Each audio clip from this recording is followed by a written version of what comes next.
Nggak ada yang bilang kalau ngejar mimpi bakal sesulit ini. Kadang capek, kadang sakit, dan nggak jarang juga mikir buat kayak nyerah aja sih. Orang-orang di seumuran aku kayak kuliah, pergi bareng teman. Aku selalu bilang kayak nggak bisa, aku mesti latihan hari ini. Terus sampai kayak udah di titik temen aku kayak kita mau pergi makan, tapi Naya nggak mungkin bisa gak sih, pasti dia latihan gitu. Pagi bangun jam 4, itu lanjut latihan, 4.30 udah di lapangan, terus warming up, jam 5 mulai.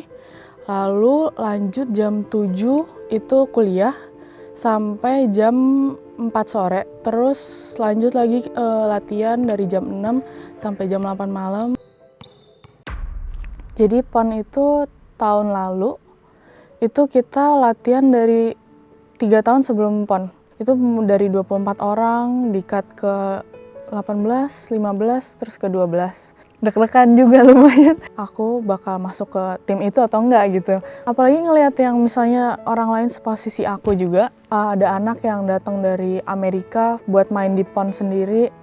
Pertama karena teman-teman juga udah mulai basket dari umur 10 tahun, 12 tahun, sedangkan aku mulai basket dari umur 14 tahun. Apalagi mereka dapat privilege untuk private session dengan coach, jadi mestinya aku private dengan satu coach ini, yang bayar lumayan gitu lah. Terus kayak, ya udah hari itu aku nggak bisa private dulu, karena nggak ada uangnya gitu.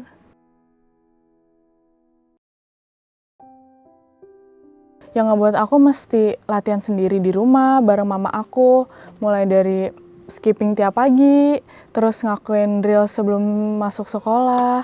Kalau misalnya ngelihat pas titik itu udah dipanggil timnas gitu-gitu, kayak saat itu aku udah ngerasa kayak aku udah di momen yang aku paling bagus mainnya di situ. Apalagi ngerasa kayak ya udah selama ini hard worknya udah paid off. Aku bisa dapetin target aku yang udah di depan mata gitu. Aku lagi jalanin sekarang, kayak aku pasti bisa dapetin. Ya nggak expect juga kalau timnas hari pertama langsung jatuh juga. Lagi spin terus jatuh. Even besokannya aku masih paksa terus latihan. Cuma aku ngerasa kayak kok kaki aku nggak bisa nurutin apa yang aku mau biasanya gitu. Aku MRI ke rumah sakit, terus kayak dapat hasilnya, dan itu hasilnya pas aku baca aku nggak tahu. Terus aku nanya ke terapis kayak, ini apa ya kak? Terus kakaknya juga hesitate buat ngasih tahu kayak, kamu mau aku kasih tahu sekarang atau kasih tahu dari lewat dokter aja? Terus kayak kasih tahu sekarang aja. Terus dia bilang, kamu ACL kamu putus. Terus aku kayak, oh ya udah, aku masih ngerasa itu biasa aja gak sih, orang cedera ya udah comeback lagi. Tapi pas ngejalanin recovery kayak, oh ternyata nggak segampang itu ya recovery-nya, perlu perjuangan lagi, mulai dari nol lagi, kakinya dari belajar jalan lagi gitu. Aku ngerasa kayak saat itu aku mainnya jelek banget abis scrimmage. Terus aku kayak ngerasa kayak aku nggak bakal bisa lanjut deh ke masuk tim ini. Terus aku bilang kayak ke mamaku, orang yang seleksi juga ngelihat aku sebagai orang yang cedera, nggak bisa masuk ke dalam tim juga. Lalu coachnya bilang, mungkin karena head of sports departmentnya lihat kamu tuh cedera, jadi kita nggak bisa kasih beasiswa full seperti anak-anak yang sehat lainnya. Terus kayak aku mau berhenti aja deh, aku mau keluar aja, ngundurin diri.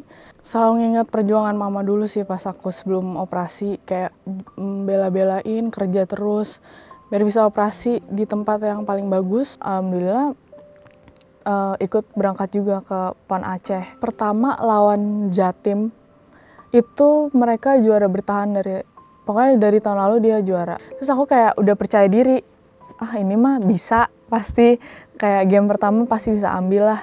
Terus ya ternyata kalah jauh banget, itu 20 poin kalau nggak salah, 20 atau 30 poin itu kita kalah.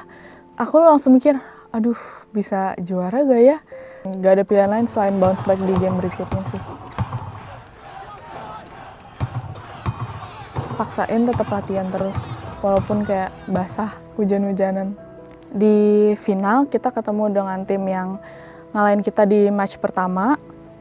Di quarter 1 sampai 2 itu tight game. Kita kayak mikir, kita bisa ngalahin mereka gak ya? Alhamdulillah kita berhasil dapat juara 1 di PON Aceh 2025. Itu kita senang banget karena kita terakhir DKI dapat medali emas itu 20 tahun yang lalu. Istilahnya pecah telur gitu loh buat kita. Untuk orang-orang yang sedang menembus garis batas, jangan menyerah, keep up the hard work despite any challenges, cause it will be worth it at the end.